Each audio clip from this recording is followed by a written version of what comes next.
আজকে আমি চলে এসেছি এক দিদির কাছে। তো উনি ঘরোয়া রান্না করে, তো আমি দিদির সাথে একটু কথা বলি। দিদি কেমন আছো? ভালো আছে। হ্যাঁ ভালো আছে। হ্যাঁ। আর এই যে আপনি রান্না করছেন, এটা কি রান্না করছেন? এটা কি বাড়ির জন্য রান্না হচ্ছে নাকি না কোনো? না, আমি ওই কটা বাড়ি আমার ধরা আছে, তাদের দিতে হয়। আচ্ছা, তো কটা বাড়িতে দেন আপনি? কি মানে আজকে রবিবার মাংস হচ্ছে, এমনি সময় কি হয়, মাংসই হয় নাকি? মাংস, মাছ, আচ্ছা ডিম। আচ্ছা। তো আজ কজন লোকের রান্না হচ্ছে এটা? এটা তিনজনের। তিনজন? তিনটে এটা বাড়ি কি জন্য। মানে তিনজনের রান্না হচ্ছে তাই তো? আচ্ছা, তো মানে ডাল, এটা কি? বেগুন ভাজা, আচ্ছা আর এই মাংস, আচ্ছা। আর পাঁপড়, হুম। চাটনি।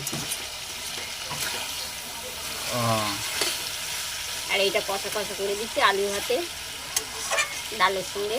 হুম পাঁপড় ভাজা, আলু ভাতে, হুম। চাটনি, পাঁপড়। আচ্ছা, এটা এটা এটা কি রোজের? হুম মানে এটা এটা কি বাড়িতেই রান্না হয়, ঘরোয়া রান্না হয়? আমি ঘরোয়া করি। আচ্ছা, ঘরোয়াই হচ্ছে।